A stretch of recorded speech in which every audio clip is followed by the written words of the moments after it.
Hi மக்களே, வணக்கம்.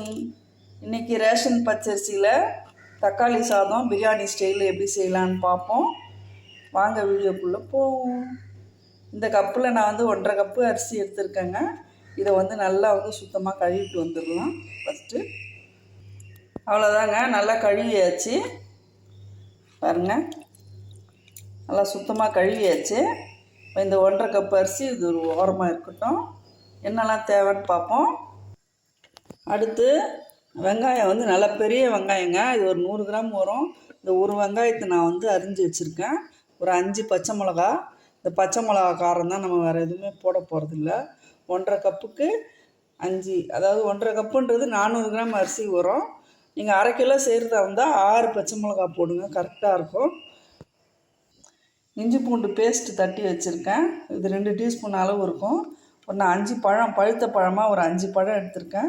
இதை அரியக்கூடாது, இதை அரைச்சிடணும். நான் அரைச்சிட்டு காட்டுறேன்.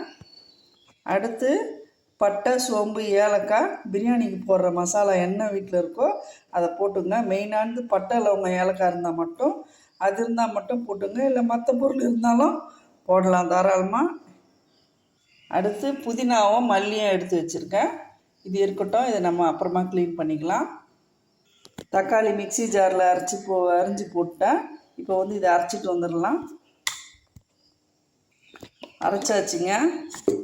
ரொம்ப நைஸாக விடணும்னு அவசியம் இல்லை, இந்த மாதிரி அரைச்சா போதும் ஓரளவுக்கு.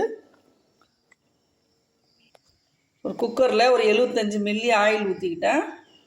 இதில் பட்டை, சோம்பு, ஏலக்காய் போட்டுடலாம்.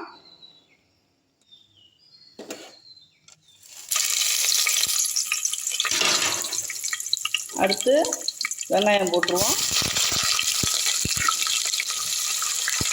பச்சை மிளகா போட்டுடலாம். பச்சை மிளகா கீராமலே நான் முழுசாக தான் போட்டிருக்கேங்க. கீரைனா ரொம்ப காரமாக இருக்கும். இது வெடிக்காமல் இருக்கிறதுக்கு பச்சை மிளகா லைட்டாக உள்ளுக்குள்ளே ஒரு சின்னதாக ஒரு லேசாக ஒரு ஓட்டை போட்டிருக்கேன். இல்லைனா எண்ணெயில் போட்டோன்னா டமான்னு வெடிக்கும். அது பார்த்துக்கோங்க. வெங்காயம் நல்லா வதங்கணுங்க. ஒரு மசாலா ஒன்று எடுத்து வச்சிடலாம். இது பிரியாணி மசாலாங்க. இது கொஞ்சம் போட்டுக்கலாம்.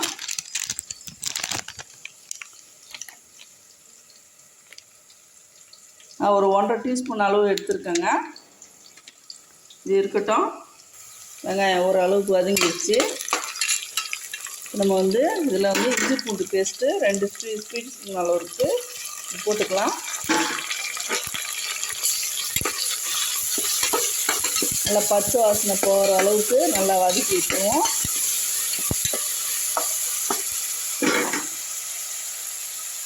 இதில் அந்த பிரியாணி மசாலாவை இதிலே போட்டுடலாம்.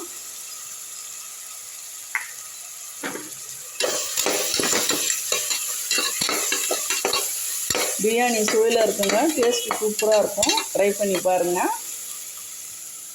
நான் ரேஷனில் போடுற அரிசியை எப்படிலாம் பயன்படுத்தணும்னு சொல்லிட்டு ஒரு வீடியோவாக போட்டுட்ருக்கேன், பாருங்கள். கொஞ்சம் தீயை குறைச்சி வச்சுருங்க. நம்ம இஞ்சி பூண்டு போட்டுட்டோம். தீயை குறைச்சி வச்சிட்டோம்னா அடி பிடிக்காது. அவ்வளோதான். இப்போ தக்காளி பேஸ்ட் எடுத்து ஊற்றிடலாம்.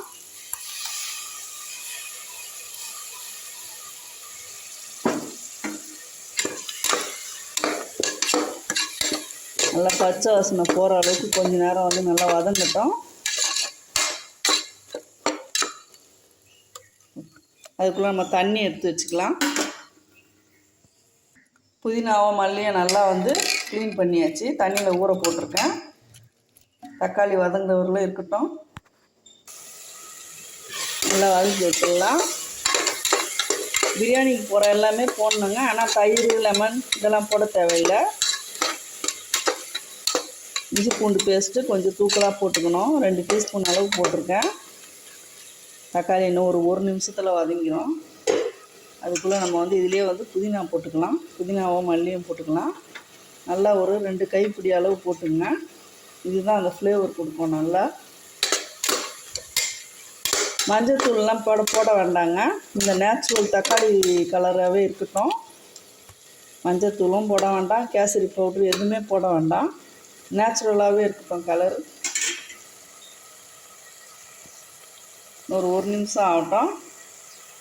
உப்பு வந்து ஒரு 1.5 டீஸ்பூன் அளவு எடுத்துருக்கேன். கல் உப்பு போட்டுக்கலாம். இதே நல்லா வதக்கி விட்டுருவோம். அப்படியே இந்த தக்காளி சாதம் அப்படியே மணக்குங்க. அப்படியே கம்மன்னு வாசனை அப்படி அடிக்குது. இப்போ தண்ணி ஊற்றிடலாம். கரம் மசாலா பவுடர் இருந்துச்சுன்னா ஒரு அரை 1/4 ஸ்பூன் போட்டுங்க. நான் பட்டை லவங்க ஏலக்காய் நல்லா தூக்கலாக போட்டதுனால நான் அதை அவாய்ட் பண்ணிட்டேன். இப்போது இந்த கப்பில் தான் அரிசி எடுத்தோம். 1.5 கப்பு எடுத்திருக்கேன். நான் 3 கப்பு தண்ணி ஊற்றுறேன். 1 2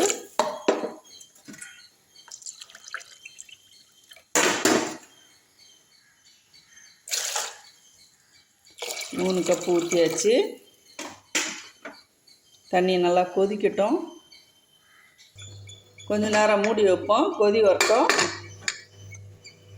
இந்த அரிசியை கண் வடியில் வடிகட்டிக்கலாம்.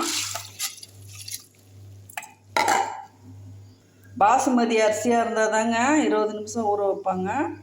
இது வந்து ரேஷன் பச்சரிசின்றதுனால 10 நிமிஷம் ஊறினா போதும். ஏன்னா குழஞ்சிரும் சில அரிசிங்க. குலையாமல் எப்படி செய்து காட்டுறேன் பாருங்கள். நான் தண்ணி நல்லா கரெக்டான அளவுக்கு நம்ம வந்து பிரியாணிக்கு பிரிஞ்சி தக்காளி சாதத்துக்கு தண்ணி வச்சாச்சு. தவறுதலாக 3 பேர் வருது. பிரியாணி தக்காளின்னு இந்த 3 டேஸ்ட்டும் இந்த சாப்பாட்டில் இருக்கும். தண்ணி கொதி வந்துருச்சுங்க. இந்த அரிசி எடுத்து போட்டுடலாம். இதில் வேகிறதுக்கு ஒன்றும் கிடையாது, எல்லாம் வதக்கண்டு தான். அதனால் லேசாக கொதி வந்தோடனே நம்ம போட்டுடலாம்.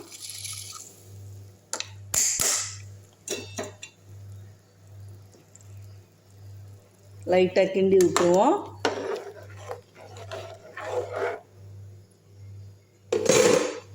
குக்கரை வந்து இது போட வேண்டாம், அப்படியே சும்மா மெப்பமாகவே வைங்க. டம் போடுற ஸ்டைல் எப்படின்றத நான் சொல்கிறேன். குக்கரில் கொதிக்க ஆரம்பிச்சிருச்சு. ஒரு முறை கிண்டுவோம்.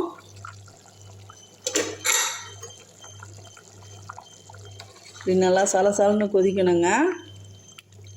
இது குழையாமல் செய்யணுன்னா இப்படி திறந்தா மாதிரி தாங்க வச்சு செய்யணும். உடனே வந்து குக்கரை வந்து மூடிட்டிங்கன்னா குழன்னு ஆகிடும். குழையாமல் நல்லா உதிரியாக சாதா அரிசியில் செய்கிறாம நான் செய்து காட்டேன். ரேஷன் பச்சரிசியில் சும்மா மேலக்காவே மூடி வச்சுருவோம். மூட தேவையில்லை, சும்மா மெப்பமாகவே வச்சுருவோம். மறுபடியும் வந்து தண்ணி வந்து மேலுக்கு வரட்டும். பபுள்ஸாக வரும். அப்போ தான் வந்து டம் போடுற ஸ்டேஜ். திறந்து பார்த்துடலாம்.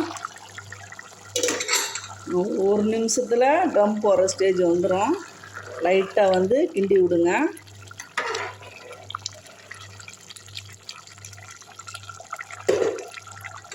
நான் எப்போவுமே வந்து இந்த மாதிரி வந்து டம் ஸ்டைல் சாப்பாட்டுக்கெல்லாம் வந்து தோசை கரண்டி தாங்க பயன்படுத்துவேன். இது வந்து நம்மளுக்கு சாப்பாடு உடையாமல் கிண்டுறதுக்கு வசதியாக இருக்கும். நீங்கள் இது ட்ரை பண்ணி பாருங்கள்.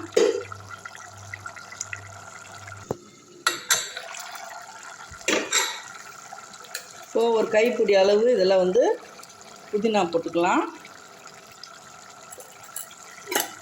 புதினாவும் கொத்தமல்லியும் போட்டுட்டு லைட்டாக ஒரு கிண்டுங்க. அவ்வளோதான். இதுதான் டம் போடுற ஸ்டேஜு. இதில் இந்த வாழை இலை வீட்டில் இருந்தால் போட்டுக்கோங்க, இல்லைன்னா பரவாயில்ல. இதை வந்து இப்படி முக்கி உள்ளே வச்சிடலாம். மூடுறதுக்கு வசதியாக வச்சுட்டு ஃபுல்லாக ஃப்ளேமை கம்மி பண்ணிவிடுங்க. ஃப்ளேம் கம்மி பண்ணியாச்சு.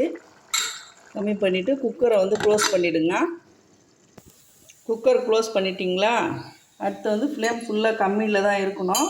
கரெக்டாக 15 நிமிஷம் கழித்து விசில் வந்தாலும் வரலனாலும் ஓப்பன் பண்ணிடலாம். 15 நிமிஷம் கழித்து பார்ப்போம். கீழே பாருங்கள், தவாகுவா எதுவுமே விற்கலை. ஆனால் ஃப்ளேம் வந்து மீடியமாக இருக்கணும்.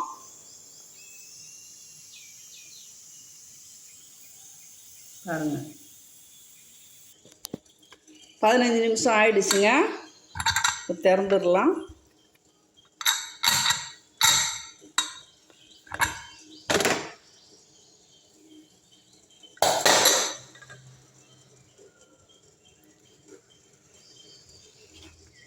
சூப்பராக வந்திருக்குதுங்க.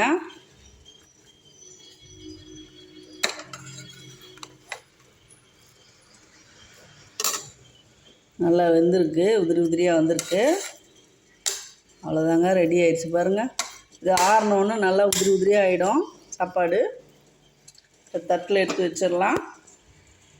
பாருங்கள், நான் அடி விரலை கிண்டி காட்டுறேன். உங்களுக்கு வந்து அடி கொஞ்சம் கூட பிடிச்சிருக்காது. பாருங்கள், புகை மறைக்குது பாருங்கள்.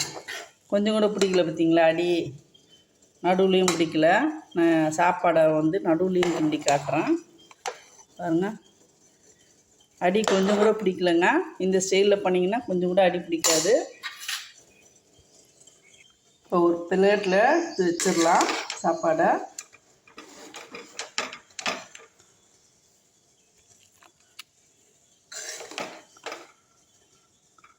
தக்காளி சாதம் மாதிரியே இருக்காதுங்க. டேஸ்ட்டு வந்து பிரியாணி ரேஞ்சில் இருக்கும். அவ்வளோ கம்மன்னு வாசனையாக இருக்குது சாப்பாடு.